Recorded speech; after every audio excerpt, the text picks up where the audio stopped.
नमस्कार, India voice देख रहे हैं आप और मैं हूं आपके साथ शिवम दुबे। इंडिया वॉइस के खास कार्यक्रम राजस्थान समाचार में आप सबका स्वागत है। रुक करेंगे खबरों की ओर।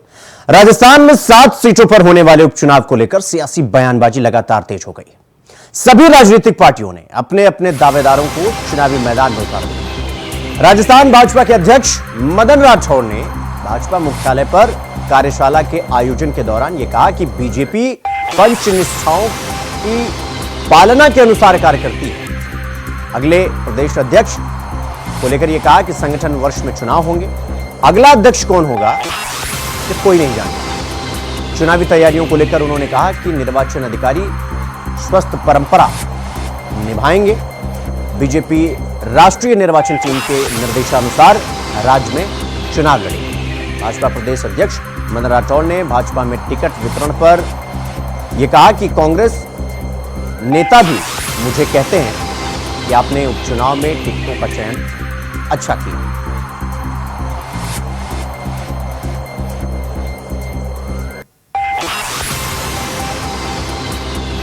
तो निर्वाचन अधिकारी स्वस्थ परंपरा निभाएं और बीजेपी और कांग्रेस पर आंतरिक लोकतंत्र है। हमारे यहाँ सामान्य सदस्य वो सदस्य और बनाता है, बढ़ाता है और फिर वो सक्रिय सदस्य बनता है। उसकी एक प्रक्रिया है। सामान्य सदस्य तो मिस्ड कॉल पर बन गया, फिर उसका सत्यापन होता है। उस सदस्य का सत्यापन यानी जो मतलब योग्य व्यक्ति हमारा सदस्य बना है, इसका सत्यापन होता है। सत्यापन करने के बाद में वो सक्रिय सदस्य बनता है। सक्रिय सदस्य निर्धारित सामान्य सदस्य बनाने के बाद ही यानी उस व्यक्ति ने अपने परिश्रम से, अपने संपर्क से, अपने प्रभाव से सदस्यता अभियान में और जो योग्य हमारे देश के नागरिक हैं उनको हमारी पार्टी के साथ जोड़ने का काम करता है। फिर वो सक्रिय सदस्य बनता है, अपनी सक्रियता दिखाता है। फिर उसके बाद में हमारे संगठन का जो चुनाव प्रक्रिया प्रारंभ होती है वो नीचे के स्तर से होती है। प्रारंभ के स्तर से बूथ से शुरू होकर के और मंडल स्तर तक जाती है। फिर मंडल समिति का चयन होता है, वो चुनाव है। फिर उसके बाद में मंडल समिति आगे जिला अध्यक्ष का भी चुनाव करती है और जिला से प्रदेश प्रतिनिधि के रूप में कार्यकर्ता चयनित होकर के आगे आता है। उसका भी जितनी विधानसभाएं हैं उसके हिसाब से वो प्रतिनिधि चुन के आते हैं। फिर वो आगे जाके प्रदेश अध्यक्ष का चुनाव करवाते हैं। ठीक प्रदेश के चुनाव होने के बाद में राष्ट्रीय प्रतिनिधि का चयन होता है और वो राष्ट्रीय प्रतिनिधि आगे जाके राष्ट्रीय अध्यक्ष का चुनाव करते हैं। एक आंतरिक लोकतंत्र मैं सोचता हूँ कि एक बहुत स्वच्छ शुद्ध परंपरा ये हमारी राजनीतिक पार्टी में है। ये केवल भारतीय जनता पार्टी में ही देखा जा सकता है। हमारे यहाँ मतलब ऐसा नहीं है जैसे अभी मैं अध्यक्ष हूँ, अगला अध्यक्ष कौन बनेगा इसका अभी कोई कह नहीं सकता। हमारे राष्ट्रीय अध्यक्ष कौन कौन बने उनकी कोई वंशानुगत कोई व्यवस्था नहीं है। हमारे योग्यता और सेवा के काम के आधार पर और वो चयनित होकर के आगे आते हैं। ये केवल भारतीय जनता पार्टी में है। इस देश के अंदर लगभग 2500 राजनीतिक पार्टियां हैं, लेकिन उनमें से अधिकांश पार्टियां वो पारिवारिक पार्टियां बनकर रह गई, किसी व्यक्ति विशेष की पार्टी बनकर के रह गई, किसी परिवार के प्रति निष्ठा वो उसको आधार मान करके और लोग उसमें तैयार होते गए। हमारी पार्टी में ऐसा नहीं है। हमारी पार्टी में राष्ट्र सर्वोपरि है। हमारे जो पंच निष्ठाएं हमारे जो कार्यकर्ता जो सदस्य बनता है वो इसको स्वीकार करता है। सबसे पहले राष्ट्र, फिर हमारा संगठन और फिर हम। ये केवल हमारे यही देखा जा सकता है। तो इस खबर पर हमारे साथ हमारे सहयोगी कुलदीप सैनी हमारे साथ जयपुर से लाइव जुड़ गए हैं। कुलदीप, राजस्थान भाजपा के अध्यक्ष मदन राठौड़ ने भाजपा मुख्यालय पर कार्यशाला का आयोजन किया। एक तो कौन कौन से नेता इस कार्यशाला में पहुंचे, क्या कुछ बड़ी बातें इस पूरी कार्यशाला के आयोजन से निकलकर सामने आई? देखिए, भारतीय जनता पार्टी का जो कार्यशाला जो चल रही थी, आज उसका समापन है और थोड़ी ही देर में मुख्यमंत्री भजनलाल शर्मा पार्टी के मुख्यालय पहुंचने वाले हैं और मुख्यमंत्री की अध्यक्षता जब इसमें होने वाली है तो काफी कार्यकर्ताओं में उत्साह है। और जब आज सुबह से मदन राठौड़ अपने कार्यकर्ताओं के साथ कार्यशाला में मौजूद रहे और तब उनको जीत का मंत्र दिया गया, क्योंकि उपचुनाव है, 7 सीटों पर है और इस बीच दिवाली का त्योहार है।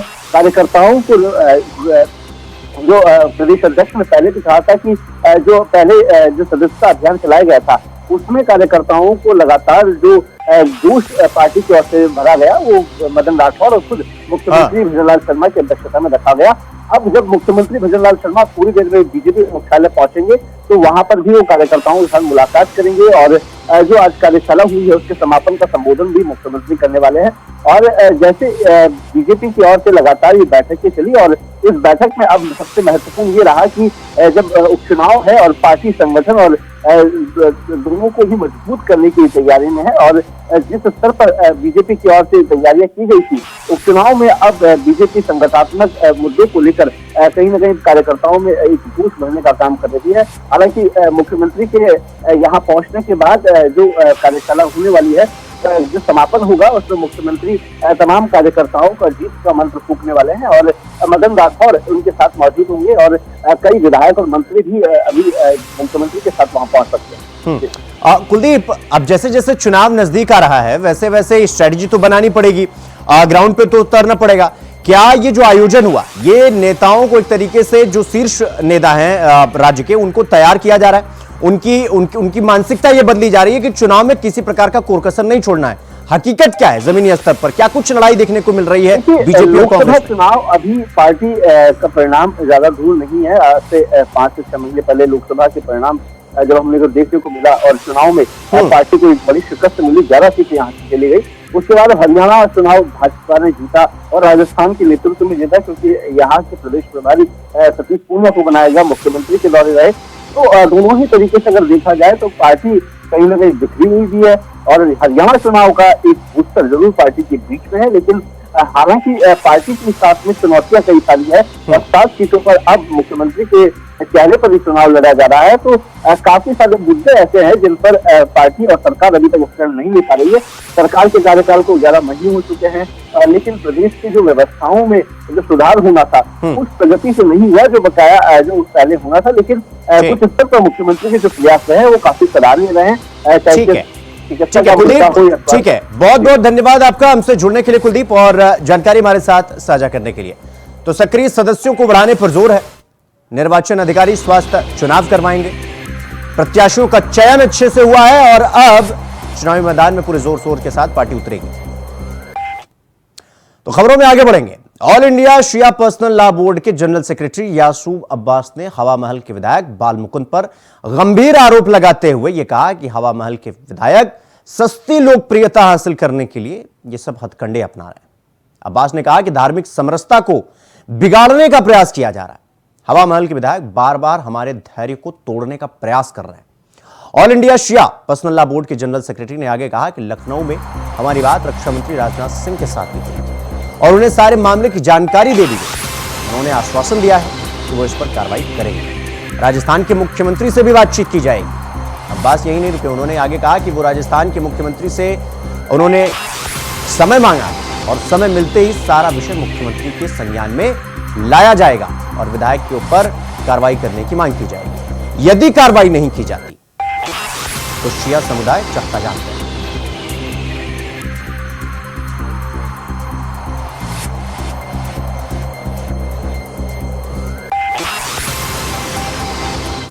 तो राजस्थान के अन्य 15 जिले ऐसे हैं जहां का AQI यानी एयर क्वालिटी इंडेक्स एकदम खराब श्रेणी में पहुंच गया है, या आसान शब्दों में यह कहें तो वहां का एयर क्वालिटी इंडेक्स 200 से 300 के बीच पहुंच चुका है।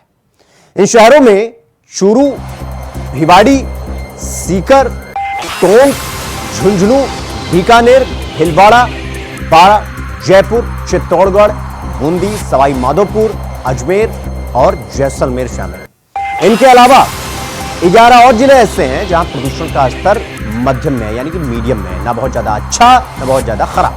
आसान शब्दों में यह कह लीजिए कि यहां का एयर क्वालिटी इंडेक्स 200 से 100 के बीच में, यानी 200 से 100 के बीच में है तो मीडियम लेवल का वायु प्रदूषण खराब हुआ है। और इन शहरों में उदयपुर, दौसा, राजसमंद, जोधपुर, नागौर, बाड़मेर, सिरोही, अलवर, प्रतापगढ़, बांसवाड़ा और पाली शामिल हैं। आंकड़ों पर अगर गौर किया जाए तो कोटा 327 एयर क्वालिटी के इंडेक्स के साथ 16वें स्थान पर पहुंच चुका है, और उसके बाद आता है धौलपुर 325 एयर क्वालिटी इंडेक्स के साथ 18वें स्थान पर, और इसी तरह आगे बढ़ा जाए तो भरतपुर 310 एयर क्वालिटी इंडेक्स के साथ 24वें नंबर पर पहुंच चुका है।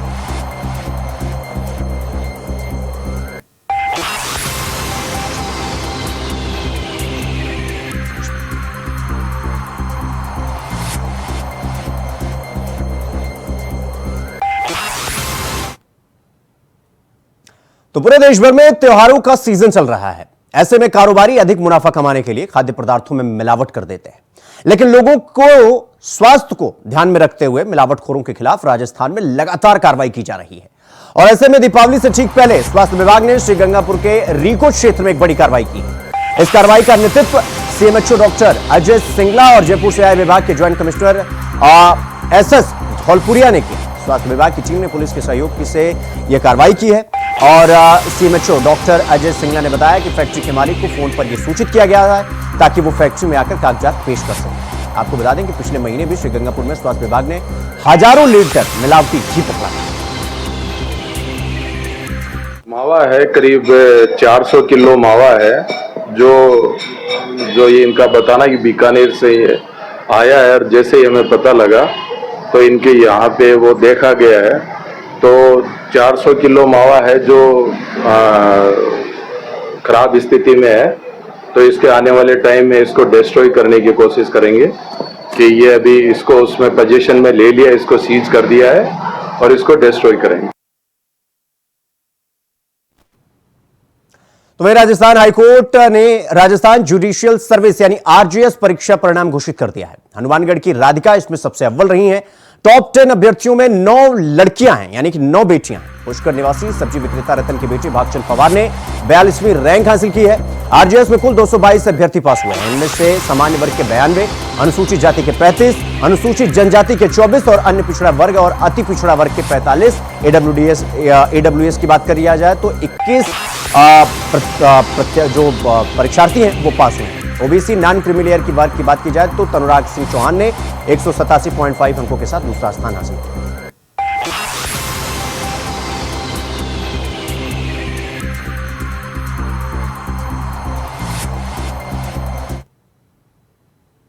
तो खबरों में आगे बढ़ेंगे। राजस्थान के टोंक जिले की देवली उनियारा विधानसभा सीट पर कांग्रेस के बागी और फायर ब्रांड नेता नरेश मीणा के कारण सियासत का पारा जमकर उबाल पर है।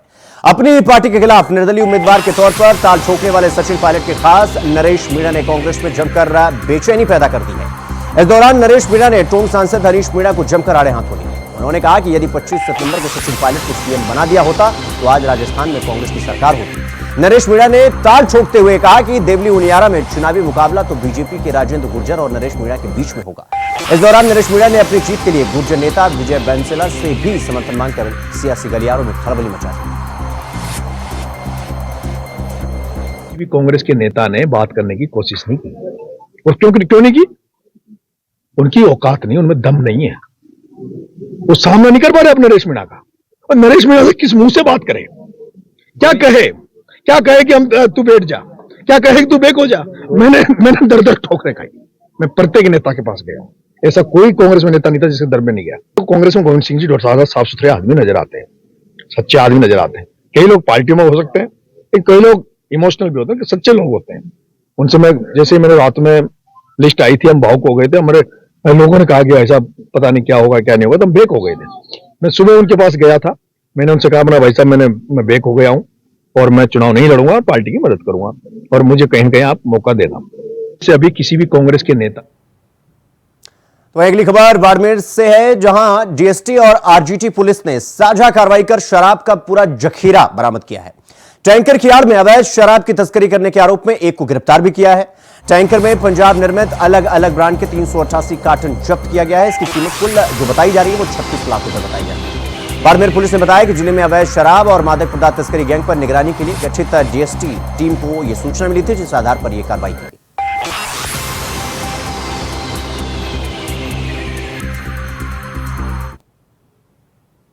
तो वहीं धनतेरस का पर्व नजदीक आने के साथ ही शहर की सड़कों पर भी बाजार सजने लग गया है। प्रमुख बाजारों में धनतेरस का स्वागत करने के लिए व्यापारी तैयार होकर बैठे हुए हैं। बाजारों में रंगीन झालरों, रंग बिरंगी मिट्टी के दियों के साथ स्वर्ण आभूषणों की दुकानें सज चुकी हैं। दीपावली से पहले ही रंगीन झालरों की रोशनी में चमचमाती दुकानें उपभोक्ताओं को लुभा रही हैं। शहर के कोटा रोड, इंदिरा मार्केट, चौमुखा बाजार, सब्जी मंडी रोड और अन्य बाजार कारोबार के लिए पूरी तरह सज चुके हैं। धनतेरस को लेकर बाजार पूरी तरीके से सजकर तैयार हो चुके हैं।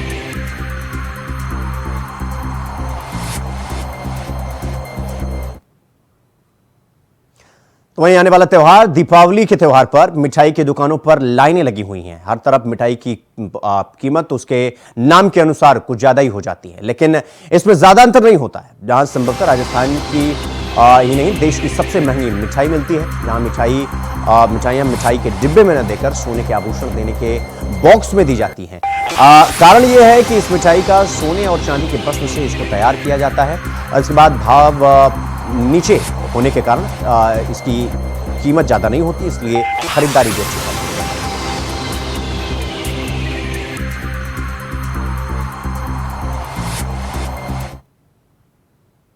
तो नमकीन और मिठाइयों के लिए मशहूर राजस्थान का बीकानेर फुलझड़ियां बनाने के लिए भी जाना जाता है। फुलझड़ियां बनाने वालों का यह कहना है कि इस साल दिवाली पर इसकी मांग बढ़ गई है। उन्होंने मांग के मुताबिक फुलझड़ियां बनाने का पूरा बंदोबस्त तैयार कर रखा है। दीपावली नजदीक है, पटाखों का सीजन शुरू हो चुका है, खुशियों का सीजन शुरू हो चुका है और उसी सीजन को देखते हुए पटाखों के अंदर सर्वाधिक छूटने वाली फुलझड़ी का निर्माण भी अपने परवान पर पहुंच चुका है। फुलझड़ी की जो रिक्वायरमेंट जैसे हमारे पास उम्मीद की जाती है, उसी तरीके से उसी स्पीड से इसकी सप्लाई भी की जाती है, यानी कि फुलझड़ी।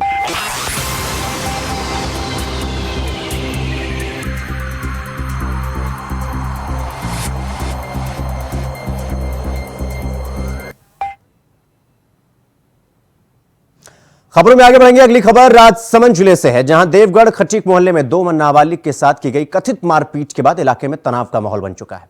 तो वही घटना की सूचना मिलते ही पुलिस मौके पर पहुंची और दोनों नाबालिगों को अपने साथ थाने लेकर गई। जहां घटना की जानकारी मिलते ही बड़ी संख्या में प्रदर्शनकारी देवगढ़ थाने के पास पहुंच गए और पुलिस ने प्रदर्शनकारियों को शांत कराने की कोशिश की, लेकिन देर रात तक दोनों पक्षों के लोग घटनास्थल पर जमा रहे। फिलहाल कस्बे में पुलिस बल को तैनात कर दिया गया है और स्थिति को नियंत्रण में कर लिया गया।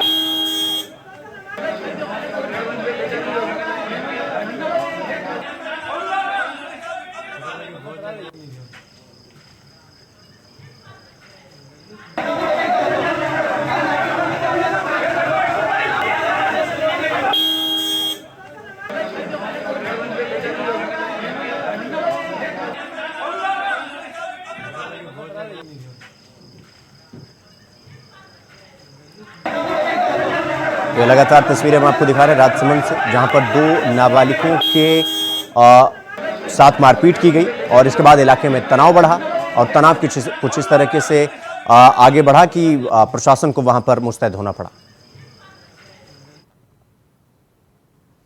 तो वहीं राजगढ़ अलवर सड़क मार्ग के मध्य स्थित सैनी पेट्रोल पंप के पास लोहा व्यापारी पर फायरिंग करने के बाल मुकुंदाचार पर धार्मिक समरसता बिगाड़ने का आरोप लगा हुआ है। साथ ही सख्त कार्रवाई करने की मांग भी की गई है। इस मामले में यह मामला अब दिल्ली तक पहुंच चुका है, जहां मामले में खुलासा करते हुए एक युवक को गिरफ्तार भी किया गया है। एसएसपी ग्रामीण डॉक्टर प्रियंका यदुवंशी ने बताया कि आरोपी के खिलाफ कई थानों में कुल 36 मामले दर्ज है। पुलिस बाकी आरोपियों की तलाश में जुटी है। जो लोहा व्यापारी हैं उनके अपने गोदाम से घर जाते वक्त उनके साथ लूट भी हुई थी और उसमें फायरिंग की घटना भी हुई थी।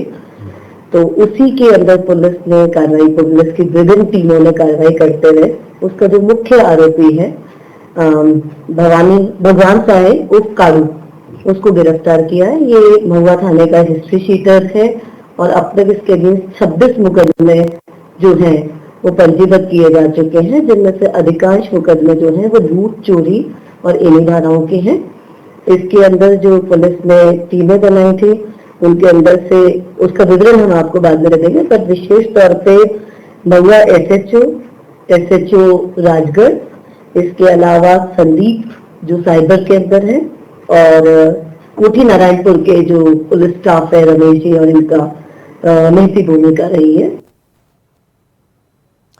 रुक करेंगे अगली खबर की ओर। राजस्थान शिक्षक परीक्षा यानी कि रीट 2021 के पेपर लीक मामले में फरार 25,000 रुपए का इनामी महिला किरण जाट को जोधपुर रेंज आईजी कार्यालय की विशेष साइक्लोन टीम ने गिरफ्तार कर लिया है। बलोत्रा जिले में दर्ज मामले के बाद किरण 3 वर्षों से फरार थी और राजस्थान के कई जिलों में छिपकर पुरुष मित्र के साथ लगातार ठिकाने बदल रही थी। आईजी विकास कुमार ने बताया कि किरण से केडापा के पास से उसे पकड़ा गया है। अलग अलग तरीकों से पुलिस को वो गुमराह करने की कोशिश कर रही थी। वो हर सप्ताह ठिकाना और मोबाइल नंबर बदलती है। राजस्थान की गाड़ी पर दिल्ली का नंबर प्लेट लगाकर और गुजरात के फास्टैग का इस्तेमाल कर यात्रा करती थी।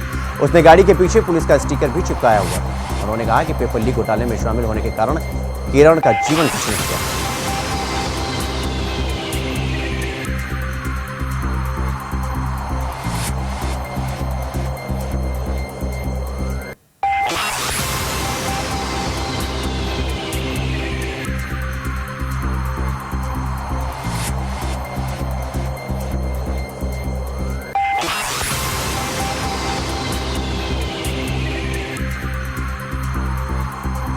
तो शिक्षक पात्रता परीक्षा का जो पेपर लीक का मामला था, इस मामले में पुलिस ने 25,000 की इनामी महिला को गिरफ्तार किया। लगातार ये महिला जगह बदल रही थी और पुलिस ने इसे गिरफ्तार कर बड़ी सफलता हासिल की।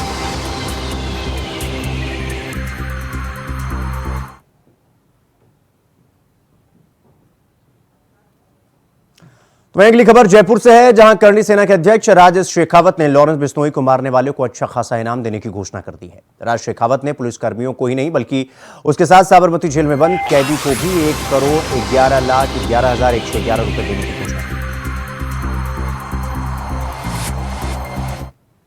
जय मां करणी, जय मां। अभी अभी रिपब्लिक भारत का एक वीडियो मेरे सामने आया। उस वीडियो में एंकर ये कह रहा है कि राज शेखावत डर गया। अरे राज शेखावत किसी के बाप से नहीं डरता, डरता है तो सिर्फ एक लिंगनाथ जी से डरता है।